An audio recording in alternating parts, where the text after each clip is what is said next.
Bienvenue à tous sur la RTVC, c'est l'heure du Koumé News. La saison de bataille dans la prière et le jeûne dans la CMC à travers le monde est lancée. 40 jours de bataille pour un retour de tous et de chacun au premier amour pour le Seigneur Jésus-Christ. Une manifestation du réveil imminent. La croisade a donc bel et bien démarré à Koumé quartier général, dans les églises dans la nation camerounaise et dans les nations, comme nous le verrons dans la suite du développement.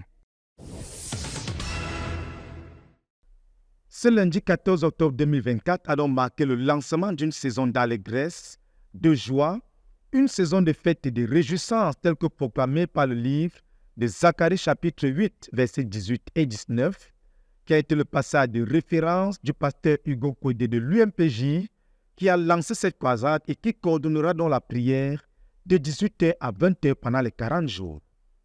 C'est par cette parole que la croisade de prière et de jeûne du ministère a donc été lancée. Il faut souligner que le fardeau qui sera porté dans la prière et dans le jeûne durant cette saison sera dans le réveil de tous et de chacun dans notre ministère, manifesté par un retour au premier amour pour le Seigneur Jésus-Christ. Pour ceux qui l'ont une fois connu, et une rencontre transformatrice avec le Seigneur Jésus-Christ et une nouvelle expérience de l'amour pour le Seigneur Jésus pour ceux qui ne l'ont jamais expérimenté. La première tranche coordonnée par le pasteur Hugo ira donc de 18h à 20h et sera consacrée à la prière pour la croisade, pour le jeûne et pour les dirigeants de la CMCI à travers le monde. Pour introduire dans cette croisade, la louange, les actions de grâce pour cette sainte convocation de Dieu, adressée à tout notre ministère, ainsi que les actions de grâce pour les grandes visitations de Dieu dans les vies individuelles et dans notre œuvre à la base, dans la nationale et nations, ont été élevées au Seigneur, conduits par le pasteur Hugo.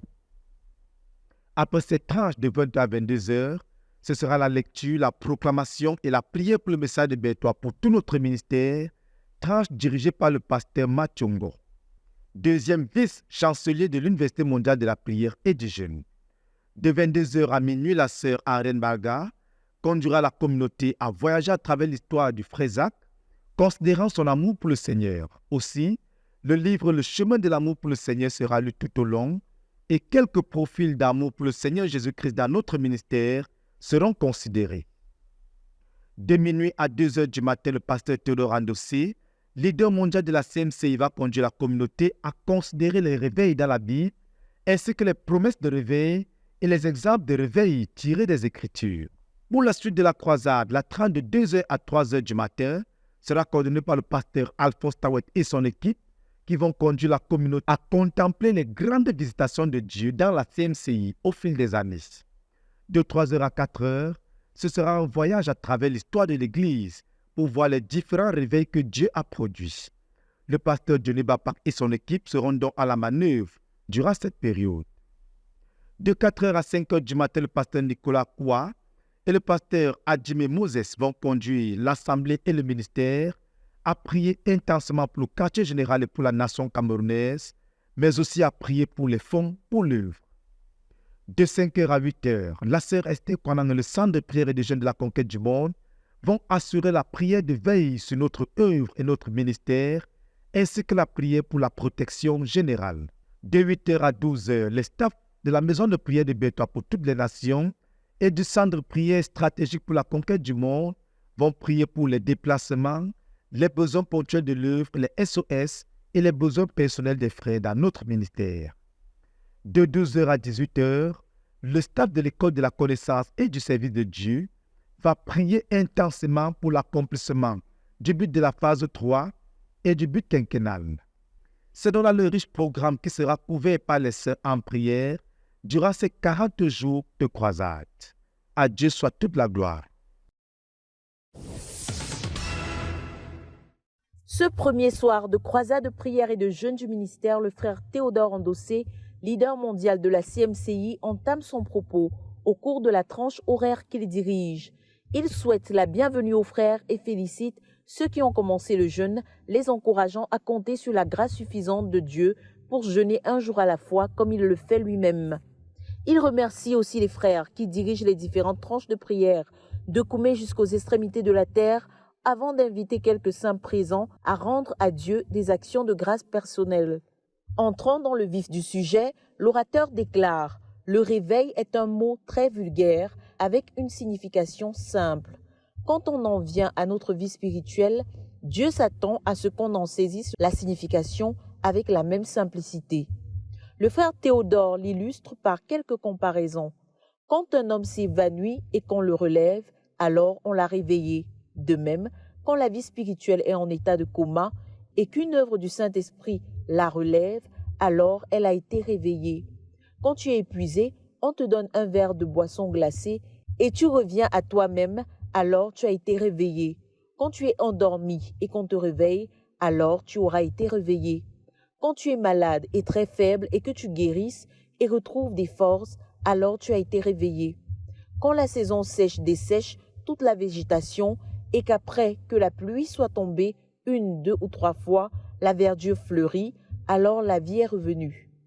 Quand tu languis dans la pauvreté et que tout est vide, tes poches, ton compte bancaire, tes marmites, et que subitement un oncle se souvienne de toi et t'envoie de l'argent de nulle part, toi-même tu sais que tu as été réveillé et tes marmites en ressentent l'impact. La vie est revenue. Ainsi, de la mort à la vie, de la nuit au matin, du sommeil à l'éveil, il y a eu le réveil, explique-t-il. Un mariage peut aussi connaître le réveil. Ton cœur pourrait recommencer à tressaillir. Ton mariage peut connaître le réveil. Avant, chaque fois que tu regardais ton conjoint, tu ne voyais que la méchanceté, les factures d'électricité, le loyer. Et subitement, tu le regardes et à nouveau, tes yeux sont pleins d'étincelles et ton ventre plein de papillons. Le réveil, c'est revivre, c'est se réveiller du sommeil. C'est pour cela que la Bible dit dans Éphésiens 5, verset 14, « Réveille-toi, toi qui dors, relève-toi d'entre les morts et Christ t'éclairera. » Mort, on retrouve la vie, endormi, on se réveille. Des ténèbres, on entre dans la lumière. Une économie, la vie, les forces, la joie, la jeunesse peuvent être réveillées. De même, quand on est dans une condition spirituelle anormale, quand tout devient un fardeau, c'est qu'on a besoin d'être réveillé car l'on est spirituellement anémié. Quand tout dans la vie chrétienne semble devenir un sacrifice, c'est parce qu'on est vide. De même qu'un chien s'accroche à un os parce qu'il n'a rien d'autre à manger et le délaisse aussitôt qu'on lui donne de la viande fraîche, les gens ne luttent pas quand il y a de l'abondance. Quand il n'y a rien, tout ce qu'on nous ôte est douloureux parce qu'il n'y a rien d'autre, insiste l'orateur. Le réveil, c'est sortir d'une condition spirituelle anormale, c'est sortir d'une vie chrétienne somnolente pour entrer dans une vie chrétienne virile, de la mort à la vie, du sommeil à l'éveil, de la fragilité à la vigueur, de la vieillesse au rajeunissement, de la misère à la royauté. Les finances, une économie, une nation, la santé peuvent être réveillées, fait-il remarquer. Cependant, ce qui n'a jamais vécu ne peut connaître le réveil. But what has never lived cannot be revived. Mais ce qui n'a jamais vécu ne peut jamais être réveillé. Le réveil dans notre premier amour pour notre Seigneur Jésus s'applique à ceux qui l'ont une fois eu. Ils savent à quoi cela ressemble. Si tu ne l'as jamais eu, tu ne peux pas être réveillé, tu as besoin de l'avoir. Le réveil n'est pas une nouvelle loi pour nous amener à jeûner, ni une punition que Dieu nous inflige à cause de nos nombreux péchés. Le réveil, c'est revivre, répète-t-il, avant d'inviter les frères à remercier Dieu pour cette définition simple du réveil qui amène les croyants à comprendre, à aimer et à désirer le réveil. Quand tout est pénible, quand on n'a pas pitié de ceux qui sont perdus mais qu'on les envie parce qu'ils ont de l'argent, quand Dieu n'est pas réel pour nous, mais qu'on ressente des fourmillements quand on va prier, quand on est dans un état où on ne voit que ce que les autres nous ont coûté sans jamais voir ce qu'ils ont fait pour nous, quand face à tout problème de la vie, l'on ne voit pour solution que l'argent, quand les seules fois où l'on reconnaît la bonté de Dieu dans nos vies, c'est quand il nous bénit matériellement ou financièrement, c'est qu'on a besoin de réveil. Quand l'égoïsme, le commérage, la calomnie et les suspicions caractérisent un groupe de personnes, alors il y a un besoin de réveil, parce que ces gens sont dans une situation spirituelle anormale. Quand on regarde film sur film sans être assouvi, alors on a besoin de réveil parce qu'on est vide. Quand tout nous énerve, nous irrite, quand on se fâche facilement sans retenue, c'est qu'on a besoin de réveil. quand on rit beaucoup trop, quand on ne prend pas du temps pour considérer ce que les gens nous ont donné pour être reconnaissants, parce qu'on est toujours en train de ressentir ce qui nous manque, c'est qu'on est mort. Quand ça devient difficile de pardonner lorsqu'on nous a énervés ou offensés, c'est qu'on a besoin de réveil. Le Seigneur Jésus dit que l'amour couvre une multitude de fautes. Ainsi, un cœur plein d'amour ne remarque pas beaucoup les offenses. Quand on devient découragé, dépressif et épuisé, c'est qu'on a besoin de réveil. Quand on devient hyper conscient qu'on vieillit et qu'on se focalise sur nos malaises, c'est qu'on a besoin de réveil. Ceux qui n'ont pas Dieu sont absorbés par eux-mêmes, explique l'orateur. Quand les croyants mentent, au point qu'on ne puisse plus dire librement que les croyants ne mentent jamais, c'est qu'on a besoin de réveil, fait-il remarquer, avant d'inviter les saints à prier, que Dieu nous accorde de voir notre besoin de réveil, non pas avec un sens de condamnation, mais comme notre véritable besoin, déclare l'orateur, achevant ainsi son propos. Que toute la gloire revienne au Seigneur. De Koumé pour la RTVC, Cynthia Siaka. La croisade annuelle de prière et de jeûne dans notre ministère. EDA, de concert avec le reste de la communauté missionnaire chrétienne internationale, CMCI, de plein pied dans la course des vainqueurs de cette année 2024. L'événement a bien commencé ici ce lundi 14 octobre 2024 à 19h, heure localement fixée pour le début de la croisade à la méga-église d'EDA. Le pasteur Dagobert Bolega Anon, dirigeant de la province spirituelle de la Sanaga-Maritime et Guinée équatoriale, qui coordonne la croisade dans sa province de compétence avec ses collaborateurs pasteurs de zone et de localité, a procédé au lancement des 14 jours de croisade dans la dite province spirituelle à partir du centre chrétien Beraka à Edea. À cette occasion, il a exhorté les saints de la méga-église d'Edea en particulier et de la province spirituelle de la Sanaga-Maritime et Guinée équatoriale en général à se confier à Dieu, de veiller de sorte qu'aucun ne rate l'heure ni la visitation pendant laquelle les décrets seront signés par Dieu pour chacun et pour tous. Selon un programme établi, adopté et appliqué localement, les saints se réunissent pour l'occasion chaque nuit de 19h à 5h. Et à travers la province, c'est chaque localité qui s'est organisée selon ses possibilités et convenances. Quant aux engagements pris par rapport aux jeunes, dès le départ, près de 50 personnes y sont engagées à couvrir la totalité des 40 jours, soit un nouveau record pour la province spirituelle de la Sanaga-Maritime et Guinée équatoriale. L'orateur les a exhortés à ne pas manquer le rendez-vous du Seigneur.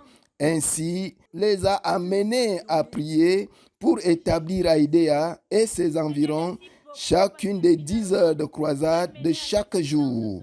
Ils ont aussi prié pour la protection divine tout au long de la période. Surtout que Dieu utilise ces 40 jours pour mettre la discipline dans chaque domaine de la vie des individus. Quant au contenu du menu journalier, il suit en quasi-totalité le cours du programme général de la croisade, axé pour l'essentiel sur la louange, le message de Berthois, la lecture suivie de la lettre du jeûne, la présentation des différentes délégations des croisés, le suivi en direct de Koumé à travers l'écran télé, les messages sur le réveil spirituel donnés à cette occasion par le pasteur Théodore Ndossé, leader mondial de la CMCI. Autre point d'honneur très attendu à la croisade en cours, le ministère de brisement des liens malsains familiaux et de malédiction et en finir avec le passé qui passe par la vraie repentance et le déracinement des idoles des cœurs, qui sera tenu par le pasteur Jean de Dieu Ouachi en séjour à Koumé depuis le début de la croisade aux côtés du pasteur Théodore Ndossé. Aidé à 2024, tout y est mis en œuvre pour qu'au sorti du programme en cours, le peuple connaisse le réveil dans chaque domaine de la vie, conformément au thème général de la croisade qui est centré sur le réveil spirituel, pour que toute la gloire revienne au Seigneur. RTVC, Roger Maria Wono, EDEA.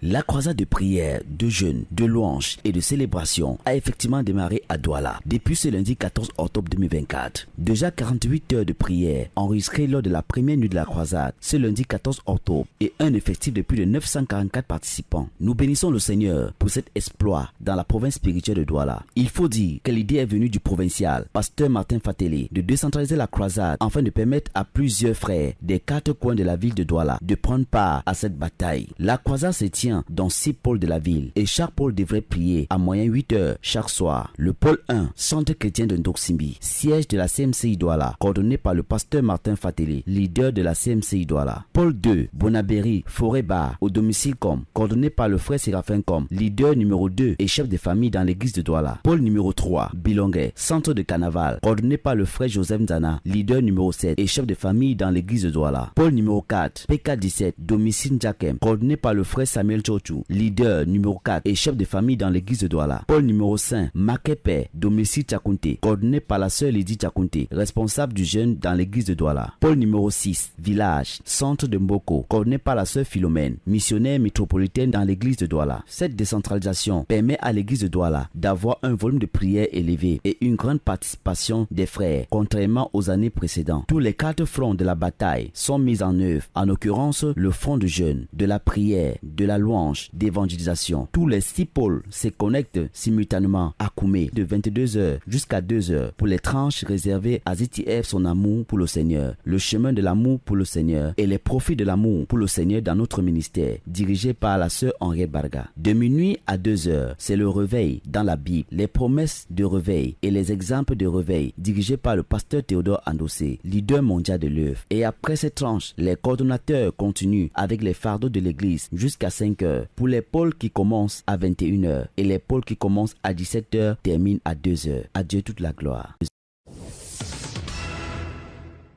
La croisade de 40 jours de jeûne et de prière de la communauté missionnaire chrétienne internationale a débuté à la PSU, antenne de Yaoundé. Du 14 octobre au 22 novembre 2024, 163 participants se sont réunis pour ce premier jour, tous animés par un désir profond de renouveau spirituel. Dans une ambiance de louange et de dévotion, ces 40 jours de croisade visent à raviver l'amour pour le Seigneur Jésus-Christ. Les membres s'engagent à prier, louer et rendre grâce, cherchant à retrouver leur premier amour. Pour le deuxième jour, 154 personnes ont répondu présentes, poursuivant leur cheminement spirituel. Ils se connectent également au message inspirant du pasteur Théodore Andossé, prêché la veille au quartier général à Bertois. Je suis Lancy Kingeselera, le pasteur résident de la PSU Yaoundé. Alors, nous venons juste d'achever, n'est-ce pas, la 3e soirée de la croisade de prière accompagnée de jeunes du ministère. Nous sommes heureux de ce que le Seigneur est en train de nous enseigner. Nous sommes dans les attentes. Nous sommes engagés dans les différents axes. En dehors du réveil que nous poursuivons, nous sommes également engagés, n'est-ce pas, à être les Josué dans la vallée. Et nous sommes en train de préparer notre objectif. C'est d'avoir 300 jeunes autour du pasteur Joseph Ngande pour aller dans la vallée et faire des exploits, la razzia dans le camp de l'ennemi, avec des âmes qui sont sauvées en grande quantité. Nous bénissons le Seigneur pour les frères qui viennent, pour l'engagement dans le jeûne. Et nous sommes dans l'attente. Nous voulons vraiment ce réveil. Nous nous saisissons de cette saison et nous n'allons pas passer à côté. Nous voulons faire partie du calendrier de Dieu. Que le Seigneur vous bénisse. Nous vous aimons. Amen.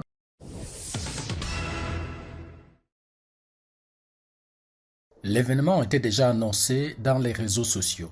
La journée de louange et d'adoration au centre chrétien de Messassi. Effectivement, 547 participants, disciples de Jésus-Christ et invités sont venus célébrer le Seigneur Jésus-Christ pendant 7h30 au centre chrétien de la CMCI à Messassi.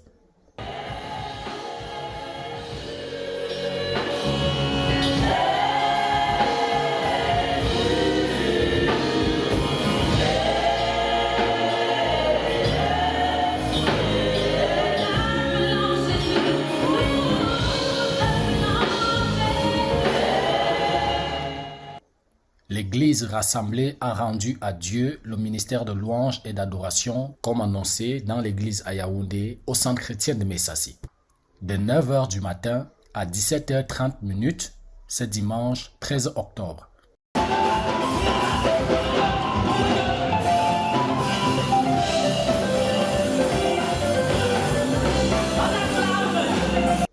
Sous la conduite du pasteur Aurélien Bertrand Kamsou, le dirigeant de la zone, les 167 assemblées de la zone d'Obala étaient rassemblées au sein du hall de l'église à Messassi. Le Seigneur Jésus-Christ a été loué et adoré. Et le Seigneur a reçu les 7h30 de ministère de louange et d'adoration de son peuple.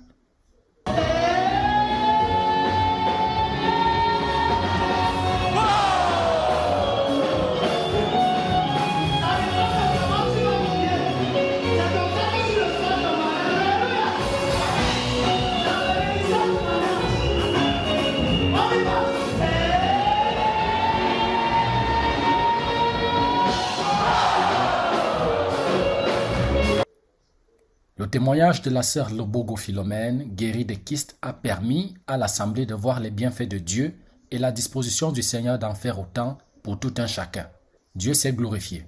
Et les frères ont tous reçu, avec action de grâce, l'appel du pasteur Aurélien Kamsou, qui encourageait le peuple à continuer dans la louange et l'adoration, heure après heure.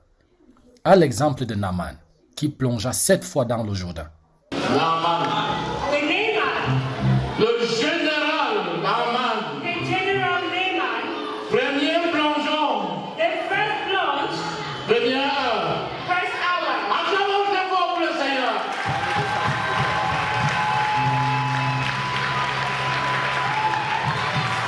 Deuxième plongeon. The second plunge. Deuxième heure. Acclamons très fort pour le Seigneur. Le récit de 2 Rois chapitre 5, versets 1 à 14 a été le catalyseur pour le pasteur Bertrand Kamsou d'inciter le peuple à louer et adorer le Seigneur au fin d'arriver à la dernière heure des 7 heures prévues pour voir Dieu qui finit par agir. Dieu a reçu le ministère à lui rendu par son peuple et qui s'en est allé chacun chez soi après s'être réjoui 7h30 dans le Jourdain de la célébration du Christ ressuscité.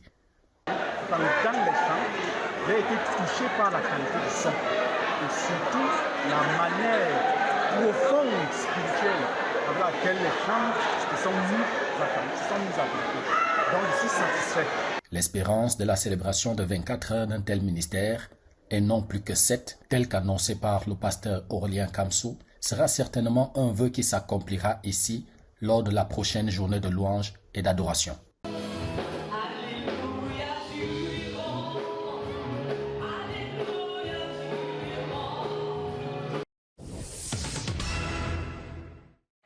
Les frères de la CMCI Niamey au Niger ont clôturé leur 10e siège de prière de 24 heures de l'année.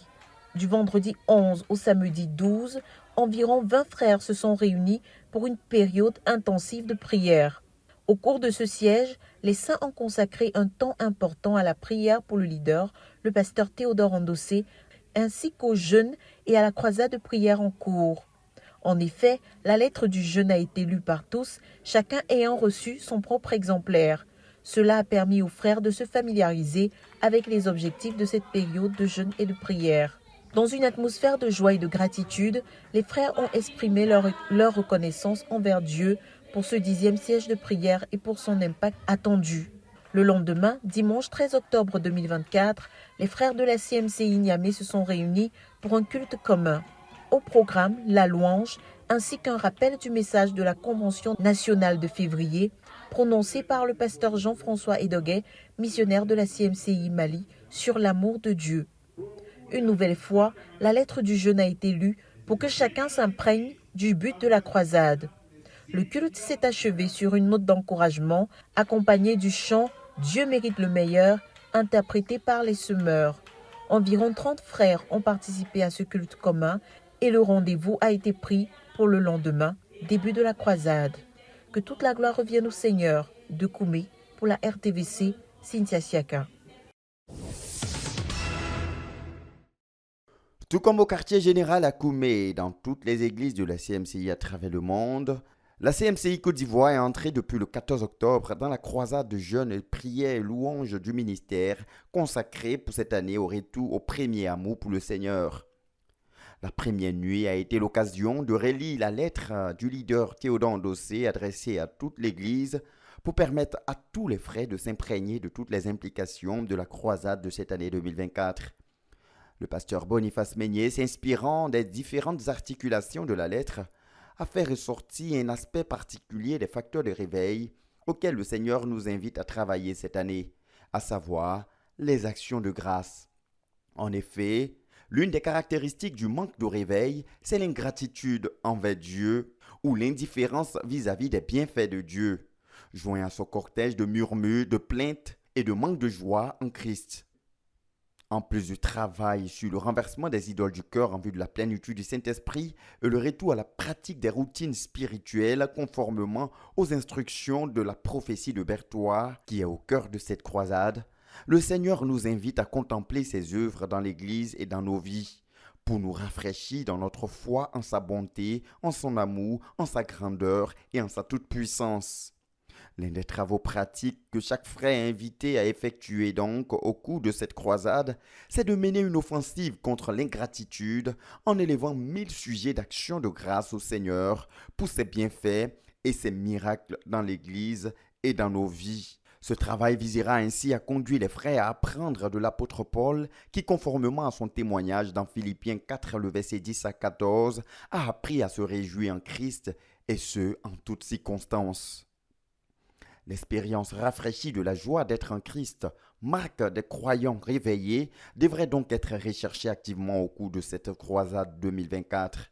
Il faudrait noter que, tout au long de ces 40 jours, les saints de la CMCI Côte d'Ivoire investiront massivement dans l'évangélisation pour le salut des âmes.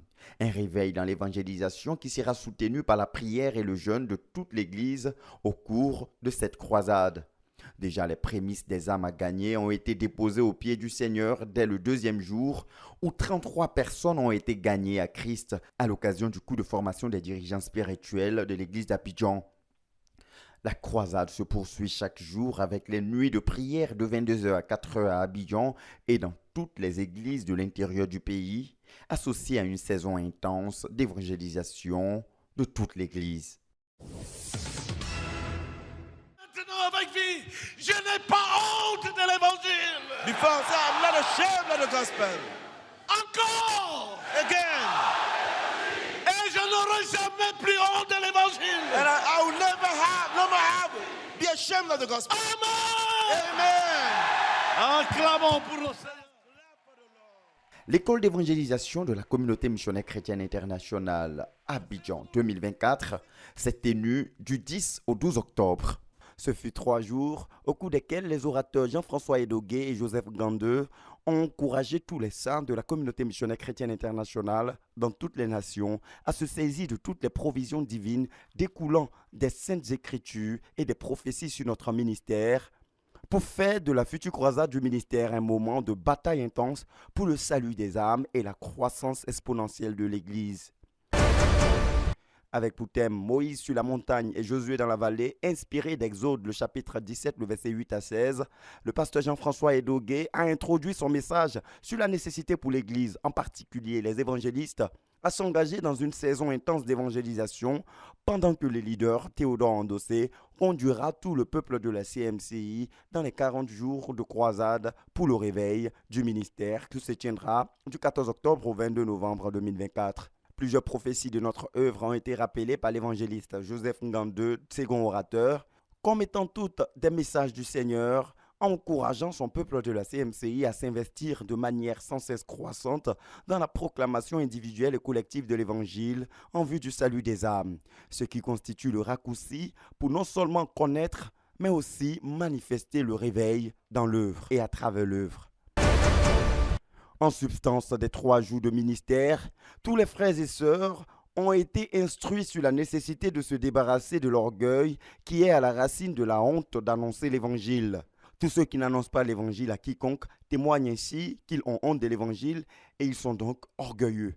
L'orgueil, obstacle principal à l'évangélisation, ayant été farouchement fustigé par l'orateur Jean-François Edogué, le revêtement de la puissance du Saint-Esprit qui passe par le renversement de toute idole du cœur a été présenté comme le principal secret pour porter du fruit qui demeure.